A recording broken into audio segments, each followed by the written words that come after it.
الحمد لله وكفى والسلام على عباده الذين اصطفى أما بعد أعوذ بالله من الشيطان الرجيم بسم الله الرحمن الرحيم ومن آياته أن خلق لكم من أنفسكم أزواجا لتسكنوا إليها وجعل بينكم مودة ورحمة وقال صلى الله عليه وآله وسلم الدنيا كلها متاع وخير متاع الدنيا المرأة الصالحة سبحان ربك رب العزة عما يصفون وسلام على المرسلين والحمد لله رب العالمين اللهم صل على سيدنا محمد وعلى آل سيدنا محمد وبارك وسلم اللهم صل على سيدنا محمد وعلى آل سيدنا محمد وبارك وسلم اللهم صل على سيدنا محمد وعلى آل سيدنا محمد وبارك وسلم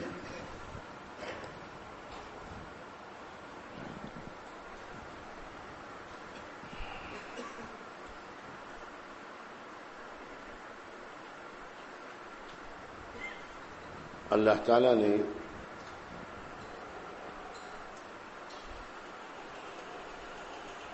ایسی شریعت دی ہے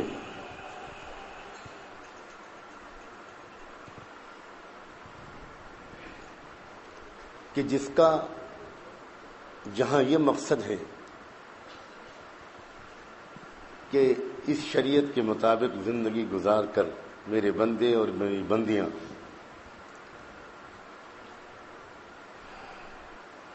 بے داغ دل لے کر واپس آئیں اور سیدھے جنت میں جائیں جہاں ہمیشہ کی خوشیاں ہمیشہ کا آرام.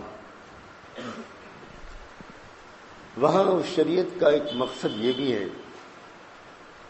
کہ میرے بندے اور میری بندیاں جب تک دنیا میں رہیں تب تک دنیا میں بھی خوشیوں بھری زندگی گزاریں. زندگی کا ایک حصہ ہوتا ہے اکثر انسانوں کے لیے وہ مقدر ہوتا ہے جبکہ ان کی زندگی میں کوئی دوسری زندگی داخل ہوتی ہے. جب نکاح ہوتا ہے اور انسان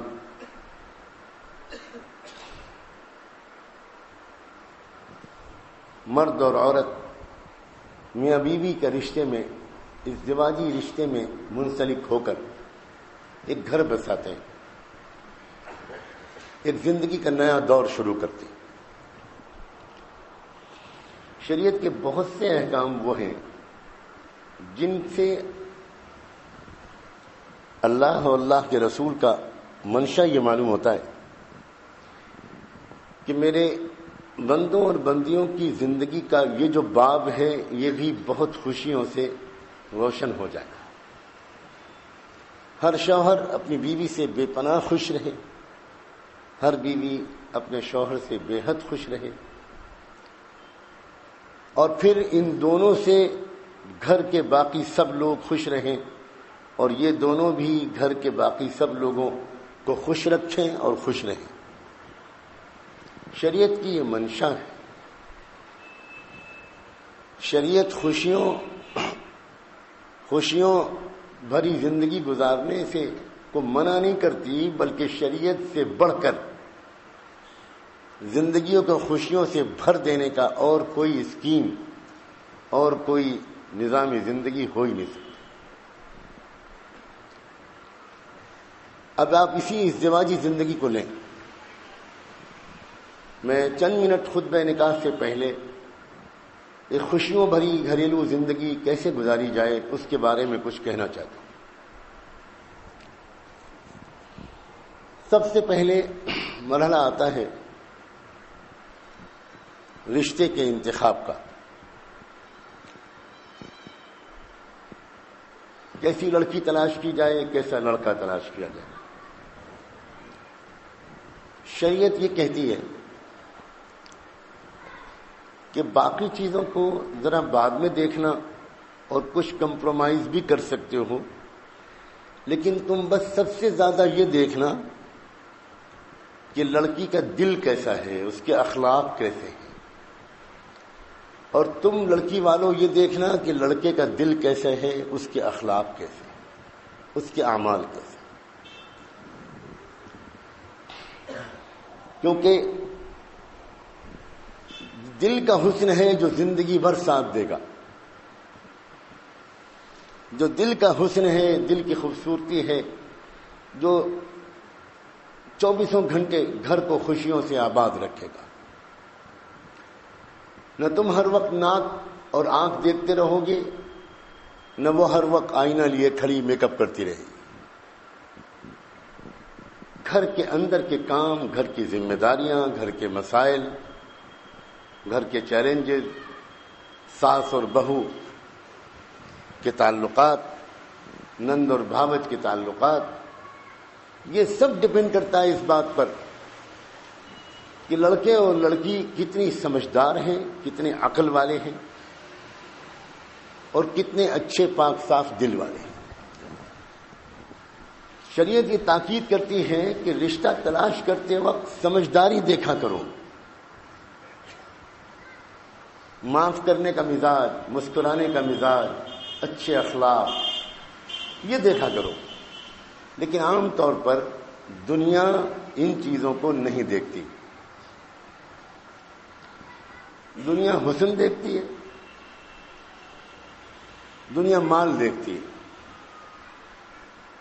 دنیا خاندان اور حسب نسب دیکھتی ہے، اور پھر اس کے بعد جو ہونا چاہیے وہی ہوتا ہے۔ بہت جلدی مسائل شروع ہو جاتے ہیں، بہت جلدی مسائل شروع ہو جاتے ہیں۔ کیوں ہوتا ہے ایسا؟ اس لیے کہ نہ تم نے دل دیکھا، نہ تم نے دل دیکھا، نہ تم نے اخلاق دیکھے، نہ تم نے اخلاق دیکھے۔ انما الاعمال بالنیات، تم نے اصل میں پیسے دیکھے تھے، جہیز مل گیا، گھر بھر گیا تمہاری نیت پوری ہو گئی۔ اب تمہارا اس شادی کے رشتے کے نتیجے میں سوائے رونے کے اور کچھ نہیں رہا۔ تم نے مال لینا چاہتا، مل گیا۔ ہم تمہارے ارادے کا احترام کرتے ہیں۔ اللہ تعالیٰ کہتا ہے کہ اے انسانوں، اے بندو، میں تمہاری نیتوں کا احترام کرتا ہوں۔ تم جس چیز کو ٹارگٹ بناتے ہو، میں وہی چیز تمہاری قسمت میں لکھ دیتا ہوں۔ تم ٹارگٹ بناتے ہو مال کو، میں مال دوں گا۔ تم نے مال کے سوا کچھ اور نہیں سوچا تھا۔ اب شکایت مت کرو۔ جب بہو اور ساس میں لڑائی شروع ہو گئی پہلے ہی ہفتے سے، اب مت شکایت کرو۔ تم نے تو اخلاق دیکھے ہی نہیں، تم نے نشانہ بنایا ہی نہیں تھا کہ گھر کے اندر خوشیوں بھرے تعلقات ہوں۔ تم نے یہ سوچا تھا کہ خوب بڑھیا مال مل جائے، مل گیا تم، اب کیوں رونا روتے ہو؟ تم نے حسین عالم ڈھونڈی تھی، مل گئی، اب دیکھو اس کا رقص دیکھو، اب اس کی موسیقی پہ ناچو، اب داد دو اس کے حسن کی۔ اب شکایت مت کرنا اگر وہ کام چور ہے، اگر وہ کاہل ہے، اگر وہ خدمت نہیں کرنا چاہتی، اگر وہ کہتی ہے کہ میری ذمہ یہ سب نہیں ہے کہ میں اتنے لوگوں کا کھانا پکاؤں، یہ سب میرے ذمہ نہیں ہے، میں کوئی نوکرانی بن کے تھوڑی آئی ہوں، تو اب بھگتو۔ اب تم ملکہ حسن کی داد دیا کرو، صبح دوپہر شام 3 بار، بس۔ اسلام عجیب و غریب خوبصورت دین ہے، زندگی کو انتہائی خوشیوں سے بھر دینا چاہتا ہے، لیکن ہم انتہائی بے عقل لوگ ہیں، اپنی زندگیوں سے خوشیوں کو خود نکالتے ہیں، پھر شکایت کرتے پھرتے۔ اسی لیے اسلام نے یہ کہا کہ دیکھو نوجوان لڑکوں اور لڑکیوں، اپنے رشتوں کا اکیلے خود انتخاب مت کرو، اس لیے کہ ابھی تمہارا تجربہ نہیں ہے اس معاملے میں۔ جو گھر کے بڑے ہیں، تجربے کار، جو زندگی گزار چکے اور جن کو نرم گرم معاملات کا اندازہ ہو گیا، رشتے کے انتخاب میں ان کی رائے کو اہمیت دو، اس لیے کہ ان کو تجربہ ہے، تم ابھی نہیں سمجھ پا رہے ہو، لیکن آج کل کے ماحول میں بہت سے لڑکوں اور لڑکیوں پر عشق کا ایسا بھوت سوار ہوتا ہے. ابھی کل ہی کی بات ہے، کل یا پرسوں، میں یہاں نیچے سے اوپر جا رہا تھا، راستے میں ایک نوجوان ملا، بڑی تواضع کے ساتھ اوپر میرے ساتھ گیا اور دعا کی درخواست کی. میں سمجھا یہ شاید اب گناہوں کو چھوڑنے کے لیے کوئی پکا ارادہ کر رہا ہے، نیک بنے گا. میں رک گیا کہ حضرت دعا کر دیجئے جس لڑکی کے ساتھ گھر والے میرا رشتہ کرنا چاہ رہے ہیں اس کے ساتھ میرا رشتہ ہو جائے. میں نے کیا مطلب، رکاوٹ کیا ہے؟ جب گھر والے رشتہ کرنا چاہ ہی رہے ہیں تو اس کے لیے الگ سے دعا کرانے کی کیا ضرورت ہے؟ میں سمجھا نہیں. میں سمجھا کہ شاید میں غلط سن گیا. کہنے والا یہ کہنا چاہ رہا ہے کہ گھر والے جہاں رشتہ نہیں کرنا چاہ رہے ہیں وہاں ہو جائے، گھر والے راضی. ان کا نہیں حضرت، میں یہ کہہ رہا ہوں کہ گھر والے جہاں رشتہ میرا کرنا چاہ رہے ہیں وہاں ہو جائے میرا رشتہ. ارے میں نے کہا پھر کیا مسئلہ کیا ہے؟ کہ حضرت وہ لڑکی راضی نہیں ہے. وہی لیلا مجنوں کا قصہ، لڑکی راضی نہیں ہے حضرت، میرا پورا گھر راضی ہے لیکن لڑکی راضی نہیں ہے. اور رشتہ وہیں ہونا چاہیے، وہیں ہونا چاہیے. یہ جو مزاج ہوتا ہے نا اس عمر میں، اکثر لوگ بعد میں خون کے آنسو روتے ہیں، خون کے آنسو روتے ہیں. اس لیے کہ اس عمر میں ان کے ذہن میں شادی کا صرف تصور عشق اور حسن کا ہوتا ہے، باقی نہ آلو نہ بیگن نہ پیاز نہ لہسن. اور حالانکہ شادی کا عشق اور حسن کا مسئلہ تو صرف اسلامیہ نے اس لیے رکھا ہے کہ تم پھنسو اس جال میں. جیسے چوہے دان میں جب تک گوشت کی بوٹی نہیں لٹکاؤ گے چھوٹی سی چوہیا بھی نہیں آئے گی، بڑا سا چوہا تو دور کی بات ہے. اللہ بڑے حکیم ہیں، ان کو پتہ ہے کہ خاندان چلانا آسان نہیں ہے، فیملی کی ذمہ داری کو کندھوں پر رکھنا آسان نہیں ہے. اللہ تعالیٰ کو خود پتہ ہے کہ باپ بننے کے بعد نوجوان لڑکے کی ساری آزادیاں ختم، اور ماں بننے کے بعد لڑکی کی ساری مستیاں اور اٹکھیلیاں ختم. آج منا بیمار، کل منی بیمار، پرسوں مننے کی اماں بیمار. اب اس کو لے کے بھاگو اور اس کو لے کے بھاگو، اور کھانا پکاؤ اور کپڑے دھو اور گھر چلاؤ. جب تک لڑکا نوجوان تھا اکیلا، رات میں 12 بجے بھی گھر آئے تو کوئی پوچھنے والا نہیں، اور جب بیوی آ گئی تو 10 بجے رات کے بعد جیل کے دروازہ بند، ڈسٹرکٹ جیل. کہاں تھے اب تک؟ پہلے جواب دو. سب کو پتا ہے. لیکن عشق کا بھوت ایسا ہوتا ہے اور جوانی کا نشہ ایسا ہوتا ہے کہ اس وقت کچھ نہیں یاد رہتا. وہ لڑکا سوچتا ہے کہ بس شادی ہوتے ہی وہ مستیاں آئیں گی کہ مزہ آئے گا، مدتوں کے ارمان نکلے، اور اس کے بعد کہتا ہے اللہ یہ میری پہلی آخری غلطی تھی، اب معاف کر. دیکھو جن جو غلطیاں ابھی حال میں کیے بیٹھے سب ہنس رہے ہیں، سب سمجھ رہے ہیں کہ حضرت میری بارے میں کہہ رہے ہیں. عجیب اللہ تعالیٰ کی حکیمانہ طریقہ ہے یہ. اگر اللہ تعالیٰ اتنا چارم نہ رکھی ہوتی شادی میں، اتنی کشش نہ رکھی ہوتی اور اس قدر دیوانگی نہ رکھی ہوتی تو اور بالکل پلین انسان ہوتا، اور صرف یہ کہا جاتا کہ بھائی گھر چک چلنا ہے اس لیے شادی ہونا ضروری، تو آدمی کہتا کہ آپ 2 لاکھ روپے مجھ سے لے لو، یہ بات مت کر لیں، میں اچھے بھلے آزاد مستی سے زندگی گزار رہا ہوں، آپ کو مجھ سے کوئی شکایت ہے جو آپ میری زندگی کی خوشیاں چھیننا چاہیں؟ میں نے کیا بگاڑا ہے آپ کا بھائی، آپ جو میرے ساتھ اتنی بڑی بددعا دے رہے ہو؟ اللہ تعالیٰ بڑے حکیم ہیں. اصل مقصد ہے اللہ کا آبادی کو بڑھانا، اور آبادی بھی باوقار طریقے سے بڑھانا. یہ نہیں کہ سڑک پر بچہ چھوڑ کے بھاگ گئے، ناجائز بچہ، بلکہ ان بچوں کی عزت کے ساتھ پرورش ہو، کوئی ان کی ماں ہو، کوئی ان کا باپ ہو، کوئی ان کا گھر ہو جہاں یہ عزت کے ساتھ رہیں، اچھی تربیت پائیں. تو انسانوں کو جانوروں کی طرح نہیں پلوانا چاہتا اللہ، انسانوں کو ڈگنیٹی کے ساتھ پلوانا چاہتا ہے، عزت اور وقار کے ساتھ پلوانا چاہتا ہے. انسان مسجود ملائکہ ہے، انسان صرف اللہ سے چھوٹا ہے، باقی سب سے بڑا ہے. انسان کا اسٹیٹس اتنا اونچا ہے. تو ایسے انسان کو اللہ تعالیٰ پلوانا چاہتا ہے بہت بہترین انٹینسو کیئر کے ساتھ، زبردست دیکھ بھال کے ساتھ. بہترین پیار بھری دیکھ بھال، ذمہ دارانہ دیکھ بھال، اس کے لیے ضرورت ہے کہ کوئی گھر ہو، اس بچے کے کوئی ماں باپ ہوں جو کیئرنگ ماں باپ ہوں، جو لونگ ماں باپ ہوں، جو محبت کرنے والے، توجہ دینے والے، ایسے ماں باپ ہوں۔ اور یہ بچہ خود اعتمادی کے ساتھ پلے کہ میں زمین پر بوجھ نہیں ہوں، میں اپنی ماں کی آنکھ کی ٹھنڈک ہوں، میں اپنی باپ کی آنکھ کا تارا ہوں، میں اپنے گھر کا چشم و چراغ ہوں، میں کسی کا لخت جگر ہوں، میں کسی کی نور نظر ہوں۔ یہ احساس بچے کے اندر ڈیولپ ہوتا ہے۔ خدا اللہ کے ارادے بڑے گہرے ہیں، بڑے پراسرار ہیں، اس لیے اللہ تعالیٰ نے یہ نظام رکھا، اور اس لیے اللہ نے ایسا جذبہ رکھ دیا، کشش رکھ دی کہ انسان خوشی خوشی یہ ذمہ داریوں کا توق اپنے گلے میں ڈالتا ہے، اور اس کے بعد وہ پھر ذمہ داریوں کا سلسلہ شروع ہوتا ہے۔ سمجھدار ہیں وہ لوگ جو نکاح سے بہت پہلے، رشتے تلاش کرتے وقت اور اس سے بھی پہلے نکاح کے اس پہلو کو پوری طرح سمجھے ہوئے ہوں۔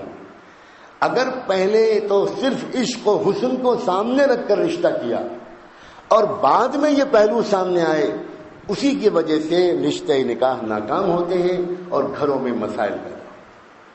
اور جو لوگ پہلے سے فور سی کر کے، اینٹیسپیٹ کر کے، سمجھ کر کہ یہ نکاح کا مسئلہ ہے کیسا سنجیدہ مسئلہ، کیسا سیریس مسئلہ ہے، یہ 2 منٹ کی ایک مووی دیکھنا نہیں ہے، یہ پوری زندگی کا مسئلہ ہے۔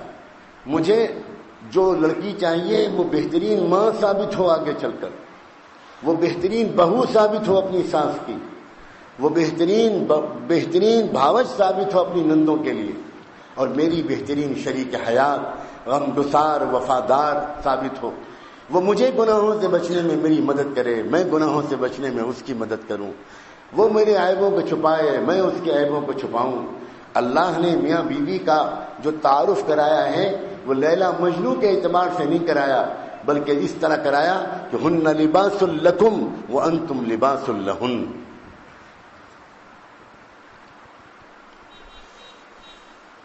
وہ عورتیں تمہارا لباس ہیں اور تم ان کا لباس ہو۔ لباس جسم میں سے سب سے زیادہ قریب رہتا ہے، لباس جسم کے عیبوں کو چھپاتا ہے، لباس جسم کو موسم کے مضر اثرات سے بچاتا ہے۔ تو وہ رشتہ کامیاب ہوتا ہے جس میں میاں اپنی بیوی کے عیبوں کو چھپاتا ہے، بیوی اپنے شوہر کی کمزوریوں کو چھپاتی ہے۔ ہر ایک کے اندر کوئی نہ کوئی کمزوری ہو، کسی میں غصہ زیادہ، کوئی کاہل، کوئی وعدہ خلاف، کسی نہ کسی میں کوئی کمزوری ہوتی ہے۔ بہترین شوہر وہ ہے جو اپنی بیوی کی کمزوری کی کسی کو بھنک نہ لگنے دے، اور بہترین بیوی وہ ہے جو اپنے شوہر کی کسی کمزوری کی کسی کو شبہ بھی نہ ہونے دے، نہ میکے والوں کو، نہ سسرال والوں کو، نہ کسی کو۔ یہ ہے اسلام۔ رشتے کے انتخاب سے ہی سلسلہ شروع ہوتا ہے، اور پھر اس کے بعد اکثر میں پھر دہراتا ہوں اس بات کو، نوجوان بچے اور بچیاں پورے معاملے کو نہیں سمجھ پاتے، کیونکہ دیکھو زندگی کی جو سچائیاں ہیں ان کو سمجھنے کے لیے ایک زندگی چاہیے، اور وہ انسان جس کی عمر 60-70 سال کی ہو چکی اور جو بہت اتار چڑھاؤ دیکھ سکا، وہ زیادہ سمجھدار ہوتا ہے اس کے مقابلے میں جس کی زندگی میں ابھی کچھ بھی اتار چڑھاؤ نہیں ہے، جس نے کچھ بھی چیلنجز نہیں دیکھے۔ اسی لیے سمجھداروں کا مشورہ ہے کہ ہر بارات میں ایک بوڑھا ضرور ہونا چاہیے۔ پتہ نہیں اس بارات میں کوئی بوڑھا آیا ہے کہ نہیں آیا۔ اب ہم نے یہ تو نظام بنایا نہیں کہ خانقاہ کے دروازے پر کھڑے ہو جاؤ اور ہر ایک کا آئی ڈی پروف دیکھ کر عمر چیک کرو، اور بوڑھا نہیں ہے تو واپس کر دو۔ آئندہ کچھ سوچنا پڑے گا اگر کوئی گڑبڑ ہوئی تو ہیں۔ اب ماشاء اللہ دیکھو، انشاءاللہ یہاں کوئی مسئلہ نہیں پیدا ہوگا۔ سنو ایک لطیفہ، لوگ 10 محرم کے دن صرف روتے ہیں، ہم وہ لوگ نہیں ہیں، ہم ہنستے بھی ہیں اور روتے بھی ہیں۔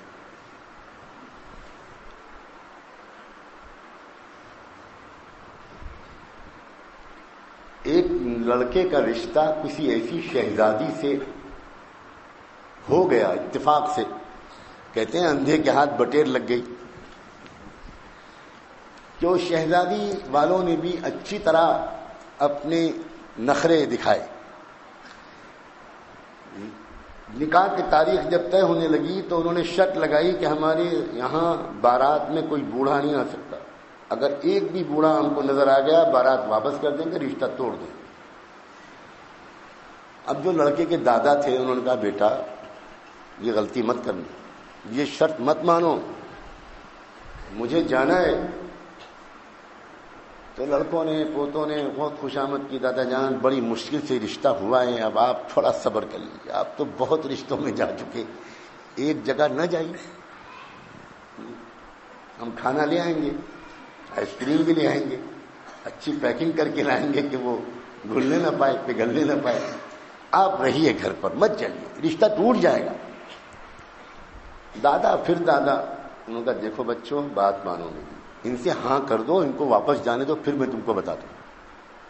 ہاں کر دی, سب لوگ خوش خوش چلے گئے کہ کوئی بوڑھا نہیں آئے گا. دادا نے کہا کہ سنو تم لوگ تو ڈھولک بجاتے ہوئے جاؤ گے نا, مسلمان ہو تو ذرا بڑی سی ڈھولک لینا, اور میں تو سکڑ گیا ہوں, بڑھاپے کی وجہ سے آدمی شرنک ہو جاتا ہے بقدر بادام, تو اس میں مجھے موڑ مار کے ڈھولک میں رکھ لینا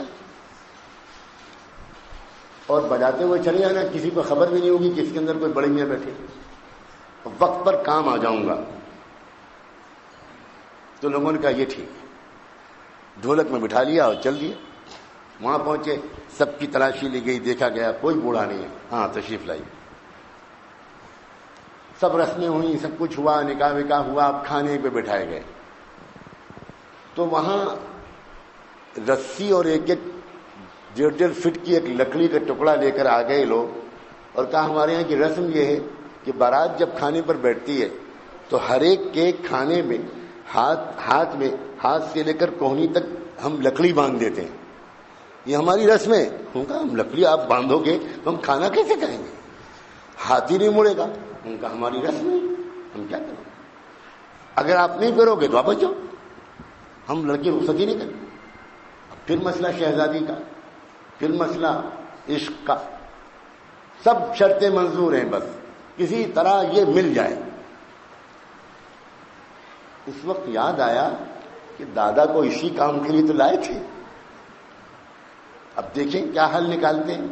چپکے سے گئے, ڈھولک بجاتے بجاتے پوچھا کیا کریں, پھنس گئے, سب لکڑی باندھے دے رہے ہیں, اور کھانا کیسے کھائیں گے. تو اندر سے دادا بولے جو تم میں سے سامنے والے بیٹھے ہر آدمی اپنے سامنے والے کو کھانا کھلا دے, مسئلہ حل ہو گیا. تو ان لوگوں نے اسی طرح میز پر بیٹھ کر ہر شخص نے سامنے والے کو کھانا کھلانا شروع کر دیا. جیسے ہی اس طرح کھانا کھلانا شروع کیا, لڑکی والوں نے شور مچایا تمہارے ساتھ کوئی بوڑھا ضرور ہے. یہ تو ہم مان ہی نہیں سکتے کہ یہ بات کسی جوان کی عقل میں آ سکتی. ہو نہ ہو تمہارے ساتھ کوئی بوڑھا ضرور ہے, ہم پھر تلاشی لیں گے. زندگی کے تجربات بزرگوں کے پاس ہوتے ہیں, اور اسی لیے چھوٹوں کی سلامتی اس میں کہ وہ اپنی عقل پر ناز نہ کریں, نہ سمجھ میں آئے تب بھی بڑوں کی بات مانیں. بڑوں کی بات مانیں گے انہیں نقصان نہیں ہوگا, فائدہ ہی فائدہ ہوگا. اور اگر انہوں نے اپنی ہی منوائی اور بڑوں کی بات نہ مانی تو ان کو فائدہ نہیں ہوگا, نقصان ہی نقصان, بالکل نقصان. یہ خوبصورت تعلیمات ہیں رحمت دو عالم سیدنا محمد الرسول اللہ صلی اللہ علیہ وآلہ وسلم. نکاح کرو تو کردار کو دیکھو, اخلاق کو دیکھو, اس لیے کہ وہی چیز چلے گی.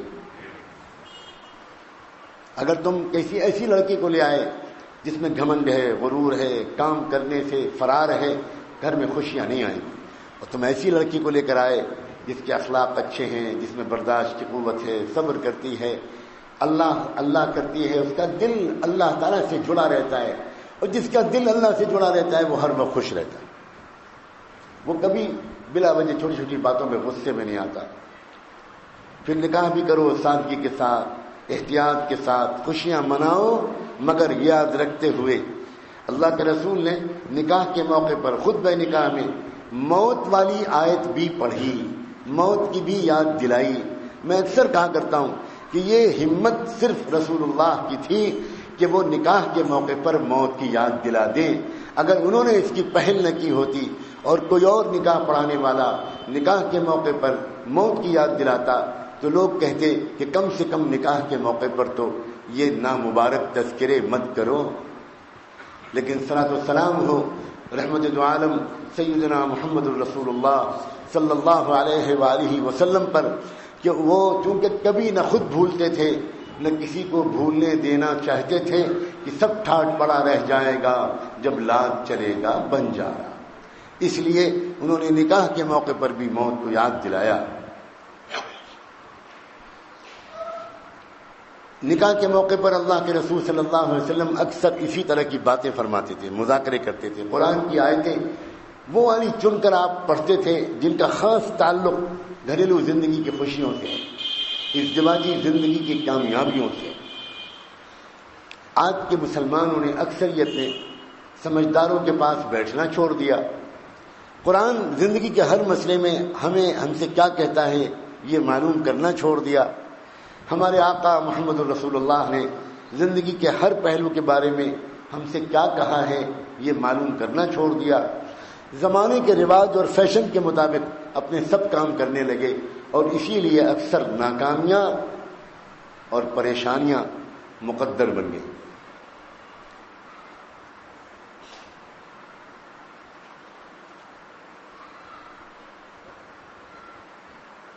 دنیا میں صرف ان کے یہاں گھر میں خوشیاں ہیں اور ان کی ازدواجی گھریلو زندگی خوشیوں سے آباد ہے جن کی زندگی سنت اور شریعت کے مطابق ہے، اور صرف ظاہری چیزیں سنت اور شریعت کے مطابق نہیں۔ بہت سے لوگ ہیں جو ظاہر میں دیندار ہیں لیکن بڑے غصے ور، بڑے چڑچڑے، بڑے ظالم، بڑے ضدی، ایسے لوگوں کو دیندار نہیں مانا جاتا۔ وہ لوگ جن کے دل بنے ہوئے ہیں، جنہوں نے اپنے دلوں پر محنت کی ہے، جنہوں نے اپنے دلوں کو اللہ کی یاد کر کر کے نرم کر لیا، اپنے اندر تواضع پیدا کر لیا۔ اب ایسے لوگ پیار محبت کے ساتھ گھروں میں رہتے ہیں۔ اس عاجز کو بہت ہی دل دیکھ کر دکھ ہوتا ہے کہ اکثر گھروں میں آج چند دن کے بعد خوشیاں باقی نہیں رہتی ہیں، پھر تو بس ایک دوسرے کو نبھایا جاتا ہے، کسی طرح جھیلا جاتا ہے۔ بہترین گھر وہ ہوتا ہے جو ایک دوسرے کے ساتھ زندگی کاٹ لے، بس برداشت کر کے۔ میں صاف لفظوں میں کہنا چاہتا ہوں یہ زندگی خوشیوں سے محروم زندگی تو ہے ہی، یہ زندگی غیر اسلامی زندگی ہے۔ اسلامی زندگی وہ ہے جہاں میاں بیوی کے درمیان بڑھاپے میں بھی بے پناہ محبت ہو، زبردست وفا ہو، اور جہاں بہو اپنی ساس کی ایسی خدمت کرے جیسی آج کل بیٹیاں اپنی ماؤں کی نہیں کرتی، اور جہاں ساس اپنی بہو کو وہ شفقت اور پیار دے جو آج کل مائیں اپنی بیٹیوں کو نہیں دیتی۔ یہ ہے زندگی۔ لوگوں نے عام طور پر ایسے گھرانے نہیں دیکھے۔ ہم عاجز ہیں اس بات سے کہ ہم اللہ کا شکر ایسا کیسے ادا کریں۔ الحمدللہ ثم الحمدللہ ہم نے ایسے گھرانے دیکھے، ایسے گھرانوں میں پل رہے ہیں اور جی رہے ہیں جہاں کوئی تصور نہیں کر سکتا، کوئی پہچان نہیں سکتا کہ یہ نند بھاوجے ہیں یا یہ سہیلیاں ہیں، یہ بہو اور ساس ہیں یا اکلوتی بیٹی اور یہ اس کی چاہنے والی ماں ہے۔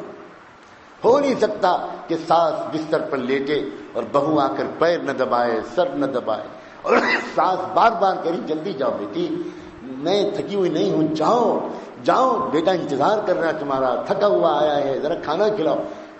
وہ خود خوش ہوتے ہیں اس بات پر کہ میں پہلے آپ کی خدمت کروں پھر ان کی دیکھ بھال کروں۔ یہ گھرانہ ہے، یہ گھرانہ۔ یہ باتیں افسانوی معلوم ہوتی ہیں آج۔ اچھے دینداروں کے گھروں میں بھی یہ ماحول نہیں۔ میں غلط کہہ رہا ہوں؟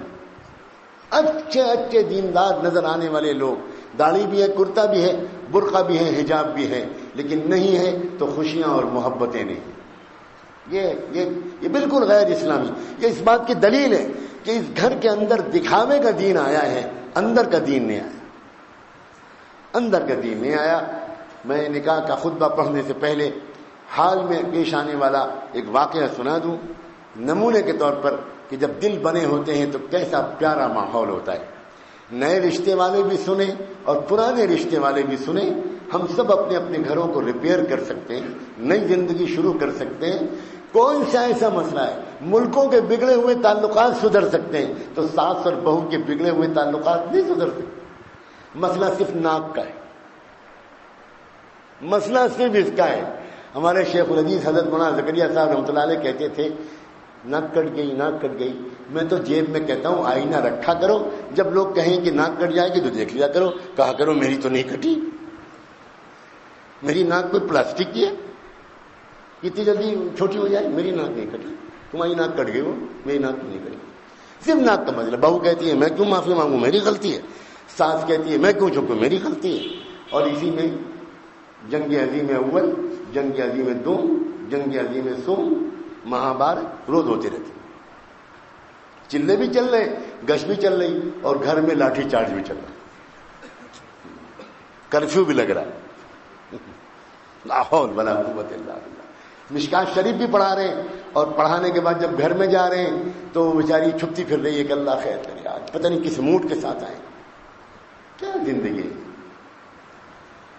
باہر غموں کی جگہ ہے, گھر سکون کی جگہ ہے. دوست بے وفا ہوتے ہیں, بیویاں با وفا ہوتے ہیں. انسان کو باہر کم اور گھر میں زیادہ رہنا چاہیے, خوش رہنا چاہیے, خوشیوں کے ساتھ رہنا چاہیے. گھر کے اندر بعض لوگ دینداری اس کو سمجھتے ہیں کہ باہر تو خوب ہنستے ہیں, گھر کے اندر پہنچے تو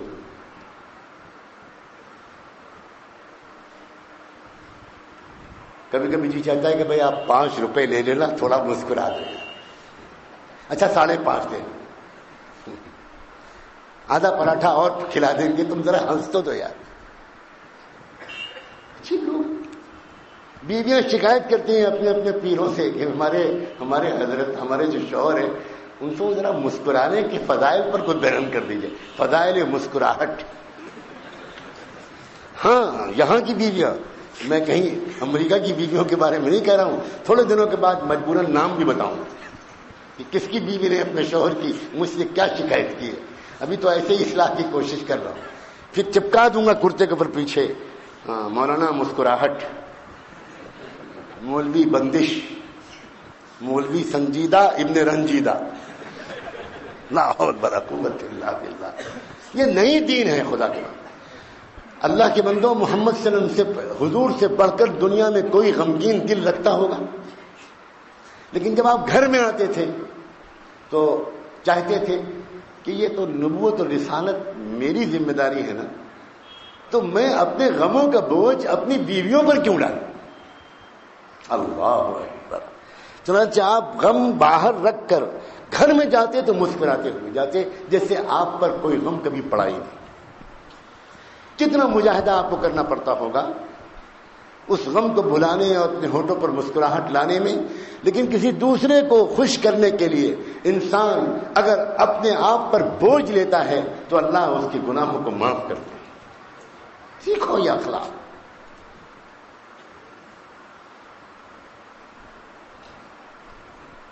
بہت پرانی بات نہیں ہے, حال کا ہی واقعہ ہے.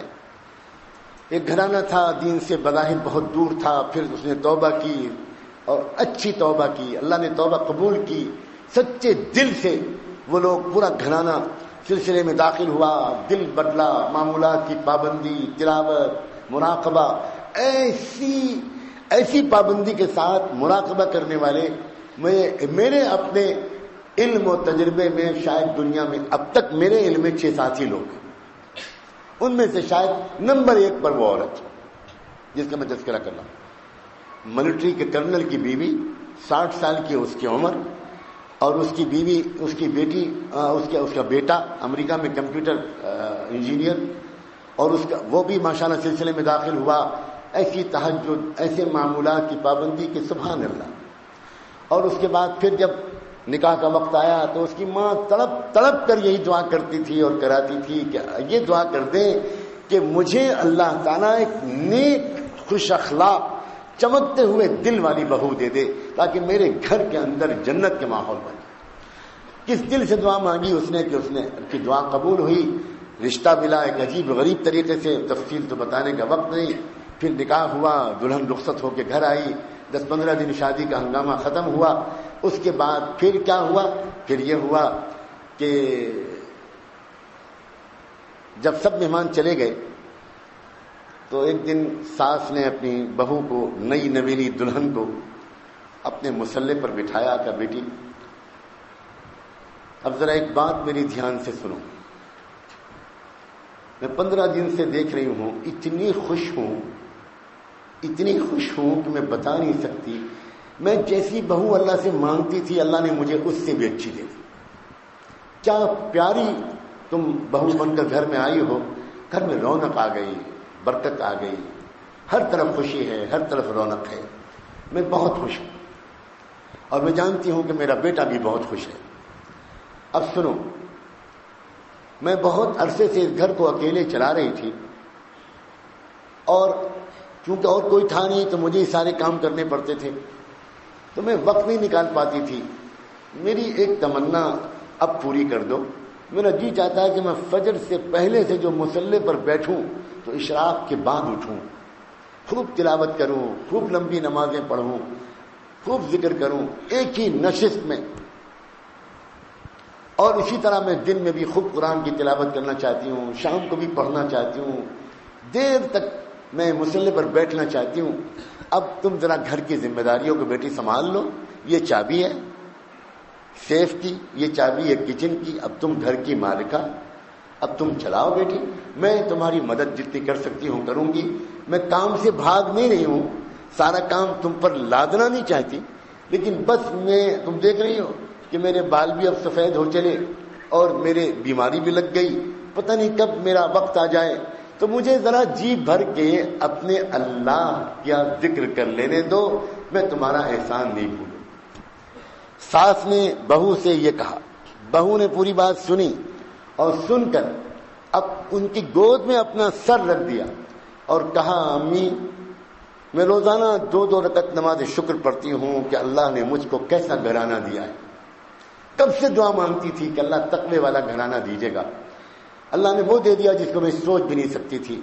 امی چابیاں اپنے پاس رکھیے، گھر کی مالکہ آپ ہی رہیں گی۔ میں تو اس پر میرے لیے فخر کی بات ہے کہ میں آپ کی کنیز اور باندی بن کر یہاں پر رہوں، میں سارے کام کروں گی، کسی کام سے آپ کو کوئی مطلب نہیں، آپ خوب اللہ کو یاد کیجئے۔ بس امی معمولات پورا کرنے کے بعد آخر میں جب آپ دعا کے لیے ہاتھ اٹھایا کیجئے، میری اتنی التجا ہے کہ آپ میرے لیے بھی خوش نصیبی کی دعا کر دیا۔ کیا ساس ہے اور کیا بہو ہے، آپ سوچو کیسا گھرانہ ہوگا۔ یہ بالکل ایک سچا واقعہ ہے، اس میں ادنا سا بھی مبالغہ نہیں۔ کیا خوش نصیب لوگ ہیں، کوئی آسمان کے اترے ہوئے فرشتے ہیں۔ میں نے بتایا کہ یہ آرمی کے کرنل کی بیوی، جس کے گھر میں میوزک شو ہوتا تھا، جس کے گھر میں بیوٹی کا مقابلہ ہوتا تھا، جس کے ہاں مغربیت ننگا ناچ ناچتی تھی، لیکن جب وہ گھرانہ بدلا، توبہ کی اور اللہ اور اللہ کے رسول کے راستے پر آیا تو وہ گھرانہ جہاں ایسا بن گیا۔ مبارک۔ میرا جی چاہتا ہے ہم میں سے ہر ایک کے گھروں میں خوشیاں ہوں، اسی لیے میں نکاح کے موقع پر عام طور پر اس طرح کی باتیں ضرور کرنا اپنا فرض سمجھتا ہوں کہ لوگ سمجھیں کہ اسلام کیا چاہتا ہے۔ اسلام صرف لمبی داڑھی، کرتے پجامے، ٹوپی کا نام نہیں ہے۔ اسلام زندگی کو خوشیوں سے آباد کرنا چاہتا ہے۔ اسلام ہر چہرے پر مسکراہٹ دیکھنا چاہتا ہے، ہر دل میں اطمینان کی ٹھنڈی شبنم کے قطرے ٹپکتے ہوئے نہیں بلکہ برستے ہوئے دیکھنا چاہتا ہے۔ یہ ہے اللہ اور اللہ کے رسول کا مزاج۔ دعا ہے کہ اللہ تعالیٰ اس رشتے کو بھی ایسا ہی رشتہ بنا دے اور میاں بیوی کے لیے بھی اور دونوں خاندانوں کے لیے دنیا اور آخرت دونوں جہان کی خوشیوں کا ذریعہ بنائے۔ الحمدللہ نحمده ونستعینه ونؤمن به ونتوکل علیہ ونعوذ باللہ من شرور انفسنا ومن سیئات اعمالنا من يهده الله فلا مضل له ومن يضلل فلا هادي له ونشهد أن لا إله إلا الله وحده لا شريك له ونشهد أن سيدنا ومولانا محمدا عبده ورسوله صلى الله عليه وعلى آله وأصحابه وأزواجه وأهل بيته وبارك وسلم تسليما كثيرا كثيرا أما بعد فأعوذ بالله من الشيطان الرجيم بسم الله الرحمن الرحيم يا أيها الناس اتقوا ربكم الذي خلقكم من نفس واحدة وخلق منها زوجها وبث منهما رجالا كثيرا ونساء واتقوا الله الذي تساءلون به والأرحام إن الله كان عليكم رقيبا يا أيها الذين آمنوا اتقوا الله وقولوا قولا سديدا يصلح لكم أعمالكم ويغفر لكم ذنوبكم ومن يطع الله ورسوله فقد فاز فوزا عظيما يا أيها الذين آمنوا اتقوا الله حق تقاته ولا تموتن إلا وأنتم مسلمون وقال صلى الله عليه وآله وسلم النكاح من سنتي وقال من رغب عن سنتي فليس مني وقال عليه الصلاة والسلام يا معشر الشباب من استطاع منكم الباءة فليتزوج فإنه أغض للبصر وأحسن للفرج ومن لم يستطع فعليه بالصوم فإنه له وجاء أو كما قال صلى الله عليه وآله وسلم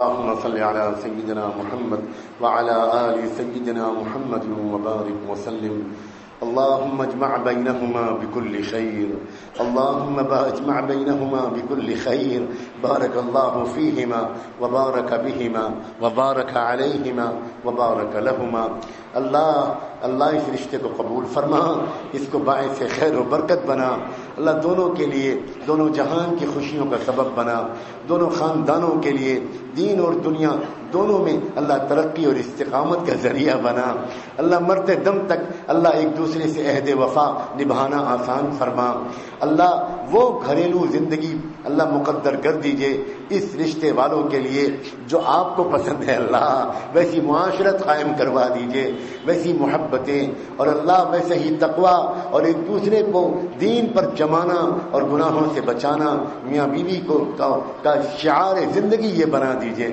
اللہ ہم سب کو اللہ اپنے اپنے گھروں میں خوشیوں بھری زندگی گزارنے کا سلیقہ سکھا دیجئے اللہ صحیح انتخاب کرنا ہر لڑکے اور لڑکی والوں کو صحیح انتخاب کرنے کی توفیق عطا فرما اور ہر لڑکے اور لڑکی کو اس کی توفیق دے کہ وہ اپنے رشتے کے انتخاب میں اپنی عقل سے زیادہ اپنے بڑوں کی سمجھ پر بھروسہ کرے اپنے بڑوں کی سمجھ پر بھروسہ کرے اللہ اپنے کرم سے کتنی خوبصورت شریعت آپ نے دی ہے کتنا پیارا دین آپ نے دیا ہے ہم اس کی ناقدری کر رہے ہیں دنیا میں بھی پریشان ہو رہے ہیں اور آخرت کو بھی تباہ کر رہے ہیں اللہ ہمیں عقل دے دیجئے ہمیں سمجھ دے دیجئے اللہ شعور والی زندگی گزارنے کی توفیق عطا فرما اللہ آج کا یہ تاریخی دن اب گزرنے والا ہے اللہ سورج غروب ہونے والا ہے عاشورہ کا 10 محرم کا اللہ اس سے پہلے کہ آج کا سورج غروب ہو اللہ ہماری مغفرت فرما دیجئے اللہ ہماری اصلاح کا فیصلہ کر دیجئے اللہ ہمارے پچھلے 1 سال ہی نہیں پچھلی پوری زندگی کے گناہوں کو معاف فرما دیجئے اللہ معاف کر دیجئے اللہ معاف کر دیجئے اللہ معاف کر دیجئے اللہ حقیقی خوشیاں نصیب فرما حقیقی اطمینان نصیب فرما وصلی اللہ تعالی علی خیر خلقہ سیدنا محمد وعلى آلہ وصحبہ اجمعین برحمتک یا ارحم الراحمین.